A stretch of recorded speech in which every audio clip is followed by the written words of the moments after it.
Before a concert, I try to meditate on what I have to do. I try to block out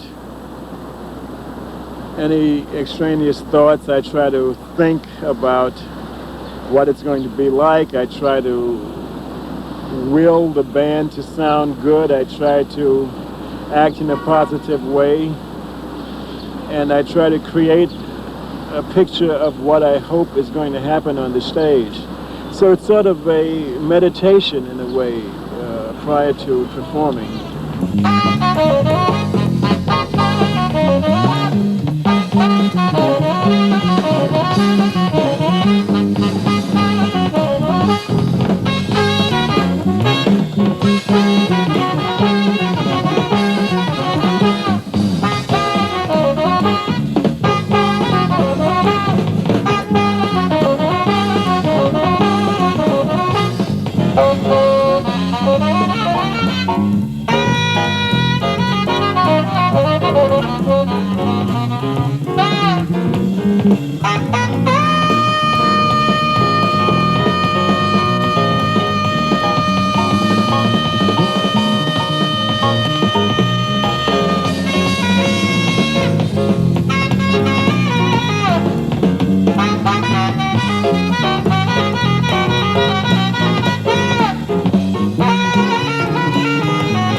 Of course, I was born here, number one, in Harlem, and the great excitement here in New York, of course.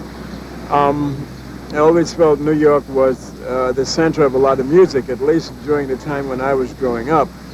52nd Street was where everybody was playing, and I had a chance to really hear some of the great musicians. And you know, there's just the energy, the wonderful energy that is in New York and nowhere else. My first memories of Sonny Rollins is when he recorded with J.J. Johnson for Prestige. I had been hearing about him a little bit. They kept saying, there's this tenor player uptown who's really upsetting everybody. And I heard some of the test pressings on this date and was kind of impressed and was told about him in the studio, the way he stood. I guess he impressed this friend of mine who had seen him, and that he really assumed a very planted stance and dug in and just blew. And I guess the first reaction to hearing him in person was, and also on that record, was that here was a guy who had heard Charlie Parker and was putting that kind of knowledge into the tenor saxophone differently, say, than Dexter Gordon, who was acknowledged to be the first who translated Charlie Parker's mode to the tenor. Because at that time, people were very rigid, and they said, oh yes, you can sound like that on alto, like Bird, but you can't play like that on tenor. And each little step of the way had to be one in people's minds. Sonny, even in his raw period, in that first period, when a lot of critics were putting him down, I felt he had something very, very personal and unique to say, and certainly he was not the polished Sonny Rollins that he would become, say, after the Chicago period and coming back with Max Roach and Clifford Brown and really turning everyone's heads around. That's when he really established himself. But I feel all through the earlier period, 51 through 53, he played a lot of valuable music, as we know from listening to the records. I started listening to Sonny in 1965 and 1966, and the thing that hit me the most was the extraordinary personal authority of the man, and the way he played, and the way he addressed the audience, and the way he addressed the piece of music. The incident at the Saugerty, where he jumped off the cliff, is not uncharacteristic of Sonny, because he always had a very strong visual sense. He's a performer who likes to keep the audience entertained. I remember one time there was a concert in '66 called Titans of the Tenor that he shared a bill on with Coleman Hawkins, Zoot Sims, and John Coltrane. And when Sonny was, Dave Lambert was the MC, and he said, and now Sonny Rollins. And a much shorter fellow walked out. It was Yusuf Lateef, whom Sonny had just convinced to come along for the gig. It was not billed. And after Yusuf played several choruses, Sonny walked out all in black Ked sneakers, black pants, black T-shirt, walked straight to the back of the auditorium, the back of the stage, and started to improvise chords behind Lateef, and then came up for I think he was playing Hold 'Em Joe, a calypso, and then went into a whole incredible 15-20 minute solo thing. And the control of the horn, the time, the phrasing, everything about it just held you in your seat. And so even if you were a novice, as I was at that time, there was something about Rollins that was so compelling that you understood him. I never understood that. I used to see reviews where people would talk about him being too complex or intellectual. And the great thing about Rollins is that he is a communicator. He always tells a story. I think he's the most compelling tenor saxophonist we have right now. Whenever talking about Sonny Rollins, I almost feel the need to preface anything I might say by pointing out that I consider him the greatest living jazz improviser. Of course, that puts the standards higher by which you have to judge Sonny Rollins, and you can only imagine the standards by which he must judge himself. Playtime for us is work time for him. I mean, we just go to enjoy his concerts. To him, it means something else. Something much greater seems to be at stake, and I think some of that tension communicates itself to an audience and becomes pretty fascinating. I dropped out of the jazz scene in 1959, which was more well-known. That was the bridge period when I practiced on the bridge for a while. As you know, I'm always trying to improve myself, and I'm partly a self-taught musician, and all my career I've been trying to improve my craft.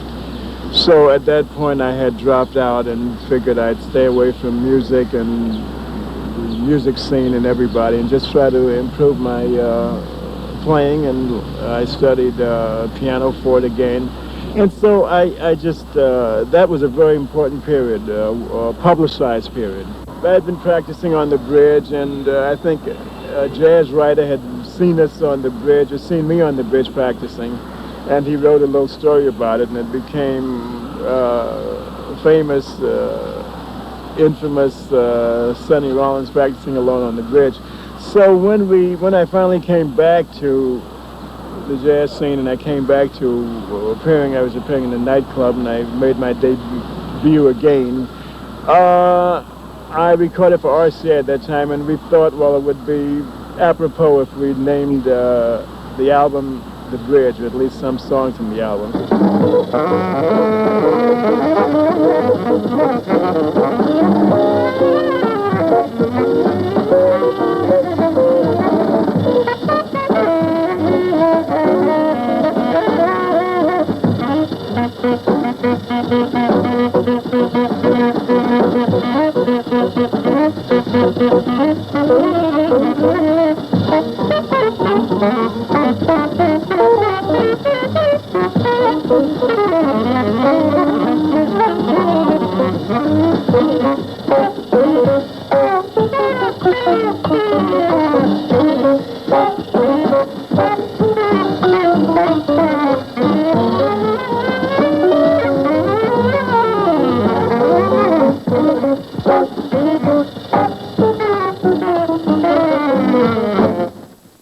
although I never saw Sonny Rollins practicing on the bridge, I did see him blowing into a little closet in his apartment on Grand Street. He used that to muffle the sound so he wouldn't bother anybody, and he could play at any hour. He also had a board on which he did exercises. He was drinking orange juice. He was into Rosicrucianism, and a complete contrast from the guy who had been strung out a few years earlier. So he did a complete about-face. He started really working on physical fitness, and he knew that in order to be a tenor player, to have the endurance to play that instrument, that he had to be in shape, and he talked about this. Any instrument eventually gets to be a part of the person playing it. It's a very personal thing. And the saxophone is closer to me, I hate to say it's almost closer than Lucille. But she knows this already, so she's not jealous, you know. Before I was married to Lucille, though, I did have problems with girlfriends and my saxophone, though, I must say that, you know, and one of them broke up my saxophone at one time when she was mad at me. I was playing a very important job at the V.O.subt with Mugge and a lot of people. But the saxophone is very close to you, you know, and it's a very delicate instrument, and the slightest thing can change the nuance that you put into it. So it can drive you crazy. It can drive you crazy because even if you know what you want to play, sometimes it doesn't come out because of differences in the horn, and it might not be working exactly right or something like that. So it's a very close relationship, you know. Obviously, I think he's important. And just as obviously, I have a hard time explaining why to a general audience, you know, why he is so important. It's almost got to be accepted. In one sense, he's never been as influential at any given period as, say, Miles Davis, well, as Miles Davis has been throughout Miles Davis's whole career.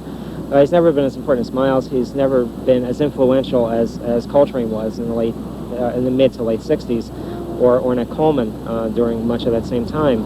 And I think one of the reasons is he's never, unlike them, he never formed a band in his own image. I mean, he's never been successful at doing that. And in a way that almost enhances his appeal, that lack of context. It's just Sonny Rollins as the single most excellent standard of jazz you can possibly imagine. Of course, jazz is a music that's made by people playing together, but the master improvisers are always the ones who set the tone. They take the lead, they bring everyone in around them, and Sonny Rollins is someone who has listened to all the great players before him and come up with something of his own, and that's the way the music moves along. His tone is so personal. That deep sound of his is like no other saxophonist. His sense of time, the rhythmic displacement, his pauses, his rests, the way he then comes rushing up from behind the beat, his ability to play at length, I think, and still come up with interesting ideas is something that stands out in my mind. One of the most important aspects of Sonny's influence on jazz is his ability to improvise an extended solo and keep your attention and not just go through the cycle of choruses and chords. I guess the first examples were, again, an unlikely song, Irving Berlin's There's No Business Like Show Business, and There Are Such Things, which has a terrific cadenza at the end. And he figured out how to alternate the chorus and the verse in such a way to constantly keep you a little bit off balance while you're listening to the performance. And then he developed this in a subsequent record with a piece called Blues 7, and in writing about that, Gunther Schuller coined the phrase thematic improvisation.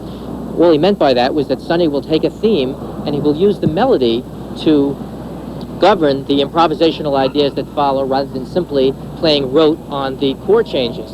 And actually, Rollins has a lot of different ways that he organizes improvisations, but the end product is that combining them together, he manages to sustain interest for, say, 5, 6 choruses, 10, 12 minutes, in a way that very few improvisers have ever been able to do. And it never becomes just a self-indulgent howl or a kind of emotional outpouring. It's always logical. It's always a kind of Aristotelian perfection, a beginning and a middle and an end. And he takes you someplace, and you know where he's going. And one of the pitfalls of that kind of playing is that with Sonny, as I mentioned earlier, there's no hiding for him. There's no play. You always know when he's playing very well and when he's not, because it's all right there on the plate for you. Whenever I try to create anything solos when I'm playing, what I'm basically trying to do is to blot out my mind as much as possible. And of course, I've already learned the material. So after learning the material, then I try to blot out my mind and just let it flow by itself. So I try not to really think too much about what I'm playing, you know, when I'm soloing. So I sort of have the structure already, and then I just try to create and let it come by itself, you know.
at certain points during my playing, I leave the stage. Sometimes I go out into the audience, and I get feedback from the audience. They stimulate me to do more and to get into different areas. And this is sort of what I had in mind when I was doing that concert.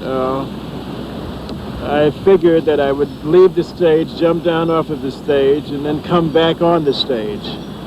And at first I looked and I figured it might be too steep, but I thought I could manipulate it, and I tried. Of course I didn't. And it was unfortunate because I did sustain a broken heel.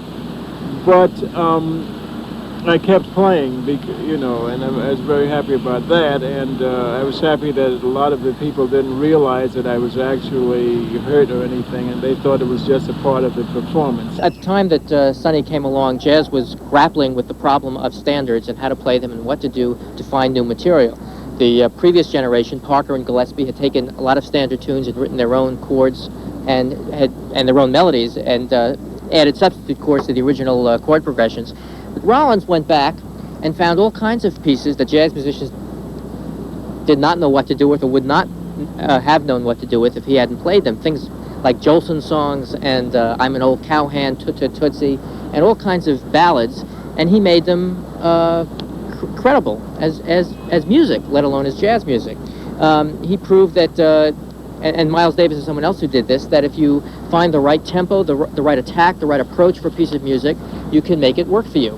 And so Rollins, even at the height of free jazz, never had to turn away from that. The whole standards record he did, a lot of those standards weren't really standards until he brought them back into the jazz milieu.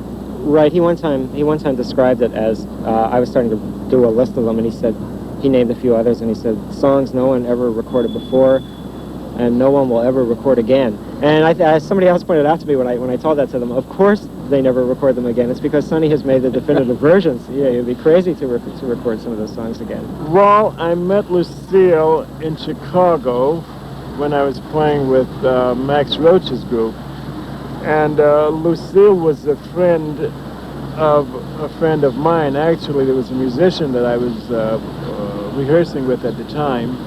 And this musician had a girlfriend who was a girlfriend of Lucille, so they both got together, I think, and came down to see us play someplace.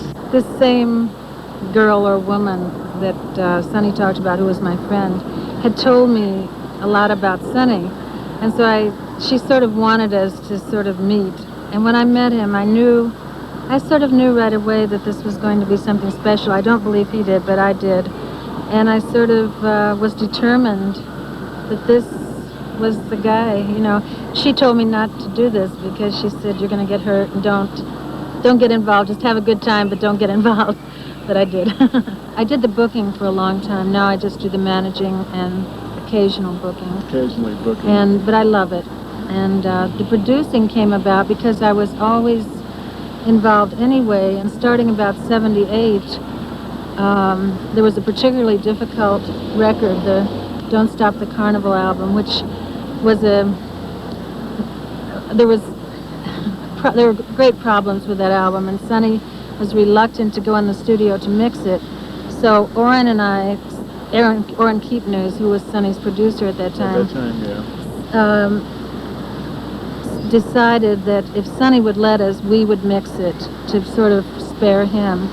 And he said, I think he was sort of at the point, he said, okay, go ahead. And so then it just changed from there. And finally we decided that we wanted to do everything, I think, our own way, instead of having anybody else to sort of say, do this way or this way or this way. We wanted to do it the way that Sonny was most comfortable for Sonny. And it wasn't anything against Orrin, because we're still friends. But it was just, we wanted to do it all our own way. Sonny Rollins on records is very often not the Sonny Rollins that we hear live. When I first started reading jazz criticism and listening to records, I remember a critic reviewing the recording he made for RCA in the early 60s of If Ever I Would Leave You, and saying it's a good record, but it certainly can't compare with the extraordinary performance he gave at such and such a place. I thought, this is remarkable. It seemed to me, I was very naive, of course, and I thought, it's amazing that they wouldn't keep doing takes until they got something as good. But really, that's been a constant throughout his career. We all have memories of some to a Wild Rose that he played that we'll never forget, and the version on the record isn't quite up to that. Every time, for a long time in the mid-'70s, whenever I reviewed Sonny in concert, I would get letters from people around the country telling me that I was nuts. How can you compare the latest Sonny Rollins record with Way Out West or Saxophone Colossus or Workout? And I would always tell them, you know, you have to see him live. And then finally, in the late 70s, or I guess it was, or maybe the early 80s, Fantasy put out Don't Stop the Carnival. And it's got 2 performances on it, Silver City and Autumn Nocturne, that are among the great Rollins masterpieces. And 2 of the people who had written me those letters wrote me back and said, just heard that record, now I understand what you were talking about. So Rollins really is the ultimate example of a musician who proves the old adage about jazz, which is that the music is very much a process of communication between a player and the audience, and sometimes for Sonny it just does not happen when he's playing to a glass booth. In his defense, though, Gary, don't you think the records are getting better? Oh, yes. I'm glad you said that. He's abandoned that approach of bringing in Donald Byrd or Ever whatever. since Sonny and Lucille started producing them themselves, I think the records have gotten better. I get very angry, and I get these nice fantasies. I think I told you about one of having a jazz critic up to a 39th floor apartment and telling them to look out the window and just step further. All these nice, I have very nice fantasies.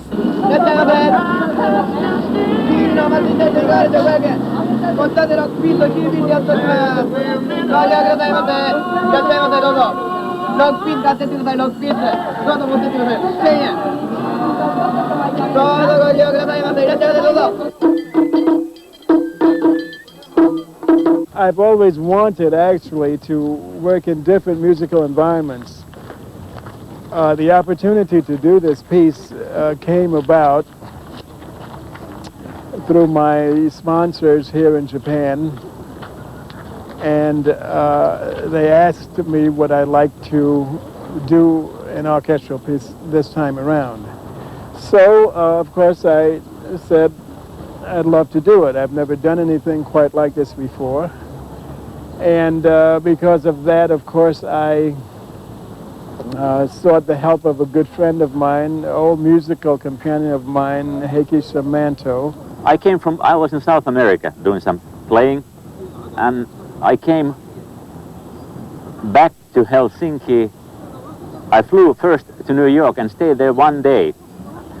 And I was trying to call my old friend Sonny Rollins, but I couldn't reach him in New York. I spent there only one night, and then I continued back home to Helsinki. And as I walked into my apartment with all the luggage in my hand, the phone rings. And guess who it is? It's Sonny. And Sonny says, I have this thing in Japan. Would you be interested?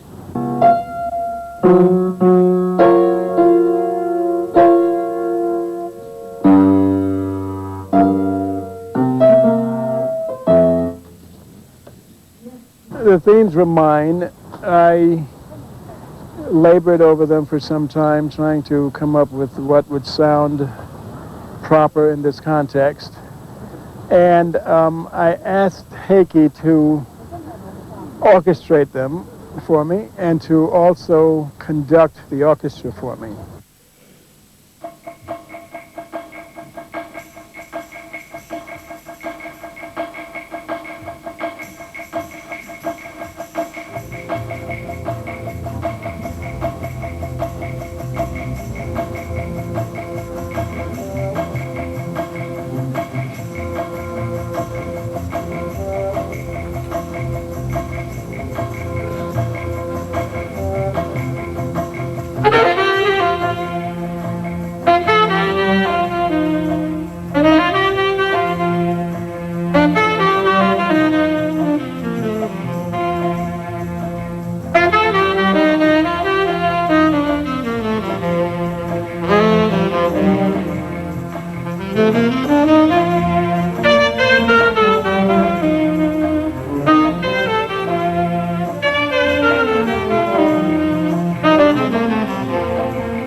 thing I'd like to say about Sonny, and we haven't touched on it, is his marvelous interpretation of his West Indian heritage and the way he plays those kind of songs.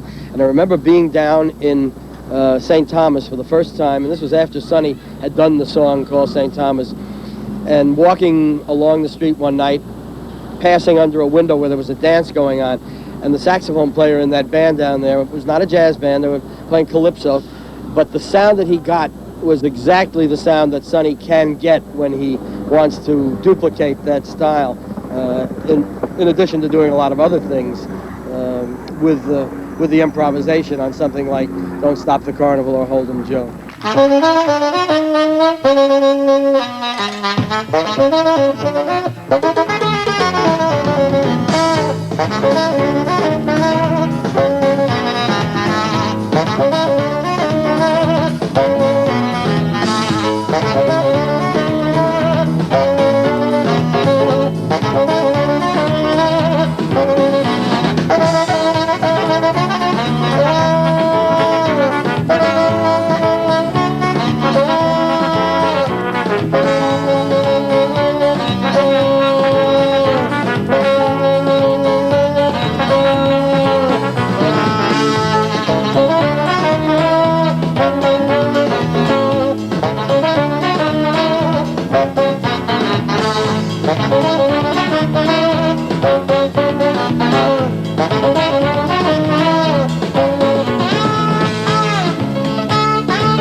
There was a time in my career when I thought that my soloing and my playing would be able to turn the world around. I'd be able to change politics and influence things for the better.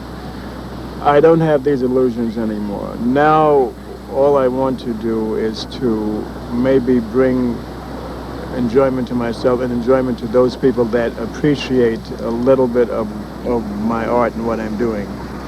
And I think that just being able to do that is plenty. To me, and you know, as people could say I'm not objective, I feel his playing is much stronger and more beautiful now than it's ever been.